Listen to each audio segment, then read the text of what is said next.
Excelência, desembargador, relator Celso Silva de Filho, presidente, desembargadora Sônia Fátima Dias. A questão aí gira com relação à famigerada cobrança da tarifa de esgoto.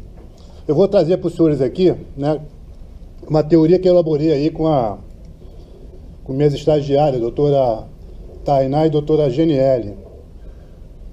Por essa teoria aqui, né, eu fiz o seguinte: o serviço de esgotamento sanitário são 4 etapas: coleta, transporte, tratamento e disposição final. No passado, até por conta da súmula 255, o serviço só existiria se fosse o conjunto. E existia uma tarifa fixada pelo poder público, né, para cobrir os custos dessa tarifa, do serviço, de forma a manter aí a saúde financeira da empresa. O STJ, com toda razão, o RESP nunca foi contrário à população, cerca de 2,6 milhões de pessoas da Zona Oeste, disse que, né, eles disseram o seguinte: a partir de agora, o serviço não é mais um conjunto, são etapas autônomas, existindo uma delas, a tarifa correspondente. Mas, infelizmente, algum mal-intencionado, algum desonesto, que a gente não sabe quem foi, mas foi, que com certeza tem essas qualidades, ele disse o seguinte: autônomo, se prestar essa etapa aqui, pode cobrar como se fosse todas. Isso nunca foi dito no RESP 1339-313. O que os ministros disseram, isso está lá no RESP, não na ementa. Pegar somente a ementa para fazer uma leitura, tirar uma compreensão que essa tese que é criminosa, segundo não o Ministério Público Estadual, porque é omisso, o Ministério Público Federal e a Polícia Federal disseram que se essa situação de uma empresa está oferecendo um pacote de etapas, cobra por esse pacote de etapas, e depois tão somente presta uma delas, seria configurado crime de estelionato. E crime ambiental pelo despejo aí dos efluentes sanitários aqui na Baía de Guanabara, por conta a SEDAI estaria desligando suas estações de tratamento de esgoto, auferindo lucro de forma ilícita. Senhores, voltar novamente para o RESP, pelos ministros, o que eles disseram, com toda razão: se nós obrigássemos a empresa, todas as empresas, porque o recurso efetivo foi tratamento aí, né, de repercussão geral, se nós disséssemos que as empresas só poderiam cobrar presente todas as etapas, aquelas empresas que até então prestavam serviço parcial, somente coleta e afastamento, elas não teriam como continuar prestando o serviço que para ela é oneroso de forma gratuita. Porque se ela não puder cobrar, aquelas etapas ao qual ela presta, que deva ser ressarcida, em nenhum momento a parte autora pede aí a isenção daquilo que é prestado, mas deveria, porque o edital e o contrato de concessão, mesmo do Ministério Público, quando o Poder Público Municipal hoje, né, que é o responsável, ele procurou na iniciativa privada alguma empresa que prestasse todas as etapas e cobraria por todas as etapas. É estranho que se esteja rasgando o contrato, né, dizendo que essa empresa ela pode oferecer para a população, oferecer e cobrar por todas as etapas, e depois ela tem o direito de prestar tão somente uma. Mesmo que o edital, né, o contrato de concessão, aí, a tarifa, a estrutura tarifária, seja para cobrir todos os custos de todas as etapas. Mas, enfim, os ministros do STJ disseram o seguinte: não é justo. Aí, por conta aí que só acontece no Brasil, né, a hierarquia das normas é rasgada, o decreto mudou o sentido da lei. A lei dizia que era o conjunto. O serviço de esgotamento sanitário era coleta, transporte, tratamento e disposição final. Mas o decreto diz que não. Mas o decreto mudou, mas com uma certa razão, com uma certa justiça. Diz que seriam etapas autônomas. Então os ministros disseram: olha, não. Se nós dissermos que o serviço só está presente para todas as etapas, vai causar um dano maior à população. Então isso aí não seria justo. Mas na teoria das canetas, eu duvido que vossas excelências, que antes pagavam valor pelo conjunto das 4 canetas, né, as 4 etapas, se alguém entregasse só uma para vossa excelência, os senhores aceitariam pagar pelas 4, continuando a pagar pelas 4, o mesmo valor. Se antes era 1.000 as 4, uma continua sendo 1.000, a população de Campo Grande, eu disse que ia falar isso aqui, membro do Ministério Público do Estado, Ela está largada à própria sorte. Não tem uma iniciativa do Ministério Público para ir lá defender essa população. A empresa que está prestando esse serviço, as pessoas não têm sequer o direito de pedir lá com o imóvel fechado. Não vou fugir da matéria, não. É necessário falar essas coisas. Ela não tem o direito de pedir parar de pagar, né? Não pagar durante o imóvel está fechado, ir lá pedir o encerramento do contrato, pedir a supressão do ramal, porque eles dizem que não. Uma vez que tem o imóvel, agora é próprio terreno. E tem uma súmula do Tribunal de Justiça dizendo que não, que é a dívida pessoal. Senhores, eu faço o que eu posso. Eu levo para as redes sociais, são 20 mil acessos, 10 mil, agora tem um lá já está com 10 mil, me reúno aí com igreja, associações, para explicar o que está acontecendo. Eu estou aqui defendendo até os ministros do STJ, principalmente a ex-ministra Helene Calmon, pelo qual eu tenho um carinho enorme. Está colocando isso no colo do STJ, dos ministros, isso não é honesto. Falar-se em cobrança integral, disseram eles, uma vez, né, prestado o serviço lá parcial de coleta, tarifa de coleta, é integral. Se a empresa puder prestar coleta e afastamento, a tarifa é integral. Mas em nenhum momento do RESP e em outros julgados que estão se apegando a esse negócio de ser que está falando que é integral, está dizendo que se pode prestar uma etapa, cobrar pela integral, o valor integral, como se prestasse todas as etapas. Isso nunca foi dito. Cobrar pelas etapas não prestadas. O Tribunal de Justiça do Rio de Janeiro, uma hora vai ter que chegar, pelo menos se espera, vai ter que pedir desculpa, não é mudar de entendimento, vai ter que pedir desculpa àquela população, pelo que está sendo feito. Uma verdadeira empresa, uma organização criminosa, se instalou em Campo Grande. Não há qualquer fiscalização pelo Ministério Público. O Ministério Público Federal batia nas portas dele e falei, ó, se lá é configurado crime de estelionato, porque a SEDAI prestava todas as 4 etapas. Dessa tese criminosa, a SEDAI prestava todas as 4 etapas, tinha toda a estrutura. Mas, segundo a tese dessa tese criminosa, ela só estaria obrigada a prestar tão somente uma das etapas. Ela passou a desligar a solicitação de tratamento de esgoto. Não precisa prestar toda, eu peço a prestar só uma só. Em Campo Grande, eu falei, ó, peraí, mas não é mais ou menos a mesma coisa? Lá, a empresa se instalou, o poder público disse para ela, quando contratou no contrato de concessão edital, que ela é obrigada a prestar coleta, transporte, tratamento e exposição final. Como é que ela pode se instalar lá, em localidade onde não tem sequer estação de tratamento de esgoto, e oferecer para a população, né, as 4 etapas em localidades que ela sequer tem a estação? Também não é crime de estelionato no Ministério Público Federal? Ah, mas lá não tem verba federal. A população de Campo Grande é tratada como cidadão de quinta categoria. Parece que não, até porque, de vez em quando, vai um membro representante do Poder Judiciário e desconhece lá que Campo Grande pertence ao município do Rio de Janeiro, mas pertence. É conhecido como a extrema zona oeste, mas pertence. Aqui na Barra da Tijuca, Corcovado, Copacabana, se jogar esgoto nas galerias de águas pluviais, é multa de 50, 100 mil reais, 150 mil reais. Tem um robozinho aí que coloca lá para poder fiscalizar, pegou lá, é multa. As galerias de águas pluviais, o STJ disse que podem ser utilizadas como sistema unitário, é uma verdade. Se a empresa ela fosse dona das galerias, não tem problema algum, poderia usar. Mas essa galeria pertence ao município, é dele. Né? Ele é o poder concedente, inclusive, para o serviço para a atual empresa aí, que é Grupo Águas do Brasil, que tem subsidiário em Campo Grande, agora é Zona Oeste mais saneamento. O município disse que não, e nem a autoridade pública nem podia falar diferente, porque... Encerrou, Silêncio? Só para encerrar. A lei orgânica do município, 4.647, veda a utilização das galerias. A lei complementar 111 de 2011, artigo 225, 5, 7, 8º, veda a utilização das galerias. Temos aí uma lei ordinária municipal, 1031, parece, 1061, e tem um decreto municipal 10082.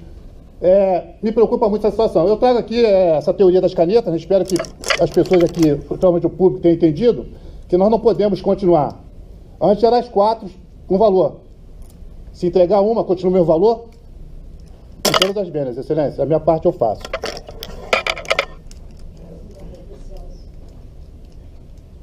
Bom, presidente, eu agradeço ao advogado, eu realmente não conhecia essa teoria das 4 canetas, mas já que eu não tenha presenciado nenhum voto no anterior mais antigo vencido, eu também não via nenhuma razoabilidade em se cobrar integralmente por um serviço que é parcialmente prestado.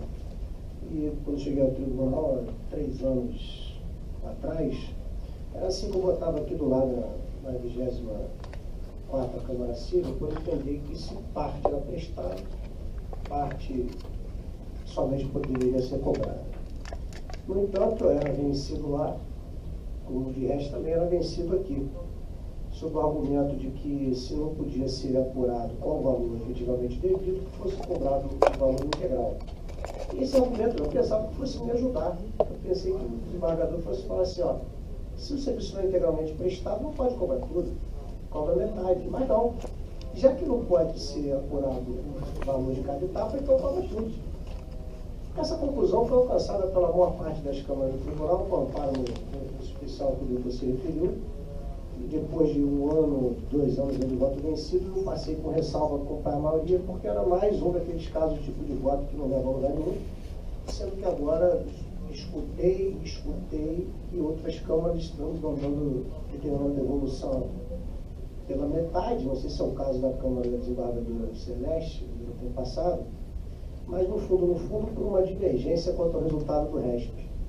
Como não deu para devolver tudo, eles queriam devolução integral. Não conseguiu a devolução integral, aí passaram a devolver metade, dizendo que o RESP não tinha sido efetivo sobre essa questão do esgoto, das 4 etapas, ao lado da questão do dano ambiental, mais ou menos o que o doutor falou. No entanto, ao contrário do que ele sustentou, eu fui pesquisar aqui a íntegra do voto do ministro Benedito, e vou me permitir destacar um texto que está escrito na fundamentação do voto. Ele diz, abre aspas, se vê que a legislação em vigor dá suporte para a cobrança da tarifa de esgoto, mesmo ausente o tratamento sanitário dos dejetos, principalmente porque não estabelece que somente existirá serviço público de esgoto sanitário quando todas as etapas estiverem presentes. Não bastasse isso, não, vou deixar mais claro.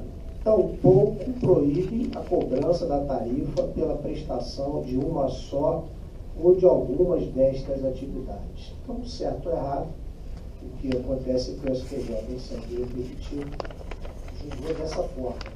Então, como disse, já notei vencido em várias hipóteses, recentemente no caso também da SEDAI, mas não por esgoto, por entender que o repetitivo da época não impede a decisão em sentido contrário, de modo diverso do repetitivo de hoje, no caso da desembargadora Maria Celeste, se não me falha a memória, o repetitivo da época tinha como efeito a subida ou não do RESP. Se o repetitivo não fosse observado, era caso de seguimento do RESP. Hoje em dia, se uma decisão em RDR não for respeitada, é caso de reclamação. Mas qual a diferença? A reclamação é muito mais rápida. O peticionamento vai provocar uma intervenção imediata do STJ, com uma celeridade incomparável com o processamento de um recurso especial. Então, nesse caso aqui, eu não estou votando ao contrário decidido pelo STJ por esses pormenores e pelas questões de fato que eu me referi a respeito da jurisprudência do Tribunal de Justiça do Rio de Janeiro. Então, com essas observações, eu vou ler a emenda da Sua Excelência do Advogado. Apelações cíveis recíprocas, cobrança de tarifa de esgoto, legitimidade passiva de causa da SEDAI, ausência de ilegalidade na cobrança da tarifa de esgoto, laudo pericial que demonstra a prestação do serviço de esgotamento sanitário nas fases de coleta e transporte, inteligência do decreto 7127/2010, que regulamenta a lei 11.445/2007, cobrança que se mostra lícita quando presente no local ao menos uma das fases previstas no decreto 7127, entendimento predominante nesta corte e pacificado pelo STJ no RESP 1339313. Inexistência de falha na prestação dos serviços, apto a ensejar a devolução de todos os valores pagos, que induz a total imposição de títulos autorais, recursos das réis providos, prejudicado o recurso da parte autora. No dispositivo, o voto nesse sentido, sendo a parte autora condenada ao pagamento das custas processuais e honorários, fixados em 10% sobre o valor da causa, observadas as disposições referentes à atividade de justiça. Esse é o caminhamento, gente. Alguns colegas, nas câmaras que eu passei, realmente têm adotado esse entendimento de determinar o pagamento somente parcial, normalmente fixo em 50%. Mas eu observo que essa questão tendo sido levada ao STJ, nos últimos julgados, agora mesmo de outubro, o STJ está dando provimento a todos os recursos da SEDAI. Ou seja, quando aqui o Tribunal de Justiça determinou o pagamento de 50%, isso foi levado ao STJ e, por decisão monocrática, é verdade, não há decisão do colegiado, mas eu cito, por exemplo, agora no voto em outubro do ministro João Otávio de Noronha, onde ele diz: é importante ressaltar que o voto condutor do referido acordo paradigma decidiu ser possível a cobrança integral da tarifa do deslocamento sanitário, mesmo na hipótese da prestação parcial do serviço. Por tais fundamentos, eu acompanho o decidido no RESP e acompanho também o relatório. Senhora Presidente, e Vossa Excelência vai se recordar, porque Vossa Excelência sentava aqui, e logo que eu cheguei ao tribunal, essa questão veio à tona e eu trouxe um voto, me recordo bem disso, o desembargador Celso, para nossa tristeza, ainda não integrava a Câmara na época, e eu trouxe um voto no sentido de que só poderia se cobrar pela parte prestada, por uma das etapas, e não cobrar o valor inteiro. Naquela ocasião houve muita discussão na Câmara, pedidos de vista, e até que a Câmara fixou o entendimento de que se poderia cobrar a tarifa por inteiro, ainda que eu também, com as mesmas angústias do desembargador Celso, ficasse estarrecido. O fato é que a matéria foi decidida de fato pelo STJ. Não vou me alongar, porque a desembargadora Celeste, inclusive, fez a pesquisa mais recente, é essa mesmo. Apenas dizer ao ilustre advogado que eu também faço parte da seção civil aqui do tribunal. E na seção civil, a unanimidade, a interpretação daquilo que o STJ diz é essa mesmo que o desembargador Celso colocou no voto. Então, portanto, essa posição já firmada na Câmara, firmada pelo STJ e reafirmada agora, tanto pelos órgãos superiores desse tribunal, quanto nas decisões recentes do STJ, são em sentido, para meu desgosto, mas em sentido diametralmente oposto daquilo sustentado da tribuna. Por essas razões, eu acompanho integralmente o voto do relator. Posso só fazer um esclarecimento? Pequeno. Então, as empresas que prestam serviço parcial poderiam cobrar de forma integral e as que prestam serviço até então integral poderiam simplesmente parar para prestar só a coleta. É isso que o tribunal está dizendo, em outras palavras. Não tem como se extrair outra coisa. Unanimidade de votos deu-se provimento ao declarando prejudicado o interposto pelo autor. Obrigada. A minha parte eu faço.